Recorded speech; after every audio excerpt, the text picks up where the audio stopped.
বন্ধুরা, আসসালামু আলাইকুম।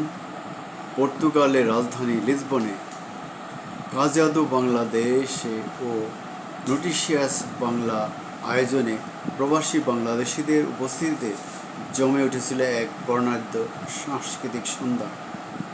বিখ্যাত ফুটবলার ক্রিস্টিয়ানো রোনালদোর দেশেই বাংলা গান আর বিনোদনের উচ্ছ্বাসে মুখরিত হয়ে ওঠে পুরো অনুষ্ঠান স্থল।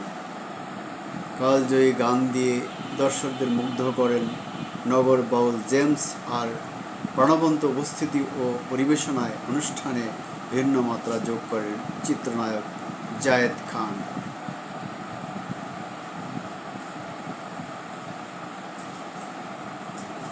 রোববার 26 জুলাই স্থানীয় লিজুয়া আউ ভিভু LAV নামের একটি ইনডোর লাইভ মিউজিক ভেন্যুতে বিকেল 5টায় শুরু হওয়া এই অনুষ্ঠান চলে রাত 12টা পর্যন্ত। এতে পর্তুগালের বিভিন্ন শহর থেকে আসা প্রায় 2000-এরও বেশি প্রবাসী বাংলাদেশি অংশ নেন। অনুষ্ঠান হয়ে ওঠে অত্যন্ত প্রাঞ্জল এবং উপভোগ্য।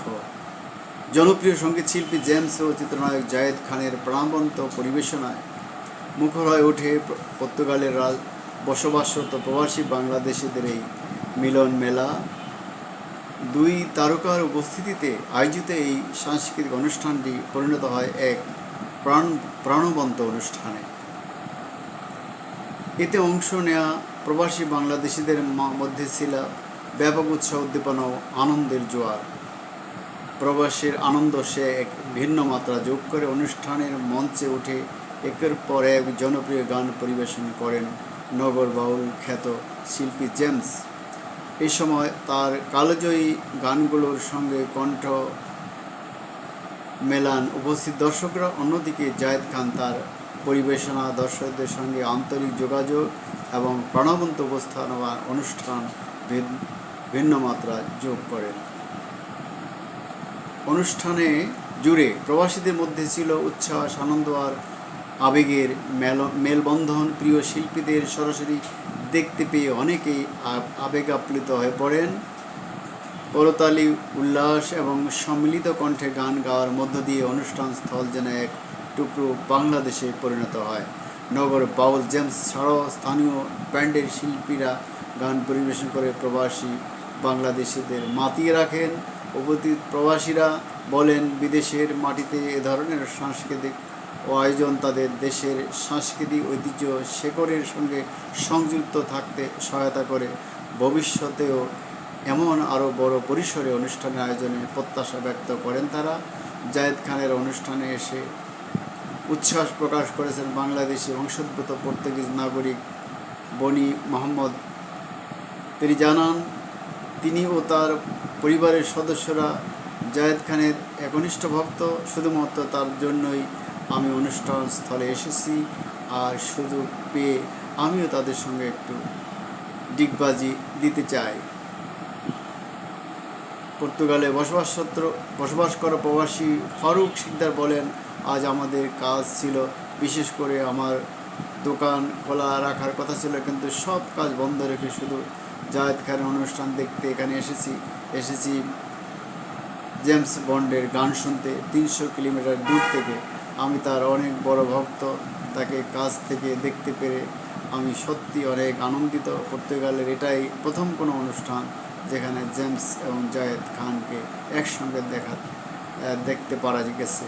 অনুষ্ঠানে আয়োজকদের ভাষ্য, প্রবাসী বাংলাদেশিদের মধ্যে সম্প্রীতির ঐক্য ও সাংস্কৃতিক বন্ধন আরও সুদৃঢ় করতে এই আয়োজন করা হয়েছে। প্রত্যাশার চেয়েও বেশি মানুষ স্বতঃস্ফূর্তভাবে অংশগ্রহণ করেছিল এবং তাদেরকে অনুষ্ঠানে অনুপ্রাণিত করেছে। আয়োজকদের অন্যতম বনি হুসাইন এবং রাসেল আহমেদ জানান, পর্তুগালে বসবাসরত বাংলাদেশিদের জন্য এমন একটি আয়োজন করতে পেরে আমরা গর্বিত। দেশের জনপ্রিয় শিল্পীদের এই দূর প্রবাসী এনে প্রবাসীদের সঙ্গে আনন্দ ভাগাভাগি করার সুযোগ তৈরি হয়েছে। প্রবাসী থেকেও যেন সবাই বাংলাদেশের সাংস্কৃতিক ঐতিহ্যের সঙ্গে যুক্ত থাকতে পারে, এটাই আমাদের মূল লক্ষ্য। অনুষ্ঠানে প্রবাসীদের বিপুল সাড়ায় আমাদের প্রত্যাশাকেও ছাড়িয়ে গেছে। ভবিষ্যতে আরও বড় পরিসরে এমন আয়োজন অব্যাহত রাখার চেষ্টা থাকবে। আয়োজক মোহাম্মদ মাসুদ আহমেদ বলেন এই এবং ইকবাল হোসেন কাঞ্চন জানান প্রবাসের মাটিতে আমাদের আয়োজন শুধুমাত্র পর্তুগালে বসবাস করা প্রবাসী বাংলাদেশের জন্য দেশীয় সংস্কৃতি প্রবাসের মাটিতে তুলে ধরার জন্যই আমরা এই ধরনের আয়োজনে সবসময় করে থাকি এবং ভবিষ্যতেও করব। অনুষ্ঠানে প্রমাণ করেছে ভৌগোলিক দূরত্ব যতই হোক না কেন বাংলা গান সংস্কৃতি এবং দেশের প্রতি ভালোবাসায় বিশ্বের বিভিন্ন প্রান্তে ছড়িয়ে থাকা বাংলাদেশিদের এক অদৃশ্য বন্ধনে একত্রিত করে। এর সম্প্রতি ঢাকার শিল্পকলা একাডেমিতে রুনাল্লার একক গান পরিবেশিত হয়। সেখানেও বাংলাদেশের দর্শকরা যথেষ্ট এবং বিশাল পরিমাণ আনন্দ উল্লাস করেছে।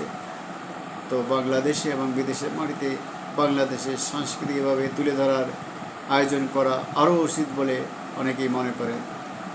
বন্ধুরা, ডিবেট উইথ রানা এবং নিউ বাংলা টিভির পক্ষ থেকে আপনাদের স্বাগতম। আশা করি আপনারা আমার এই অনুষ্ঠান এই এপিসোডকে লাইক করে শেয়ার এবং কমেন্টস করে সমৃদ্ধ করবেন। আমি আরও অনুষ্ঠান বা ভিডিও করার প্রেরণা লাভ করব। আজকে এই পর্যন্ত, খোদা হাফেজ, আসসালামু আলাইকুম।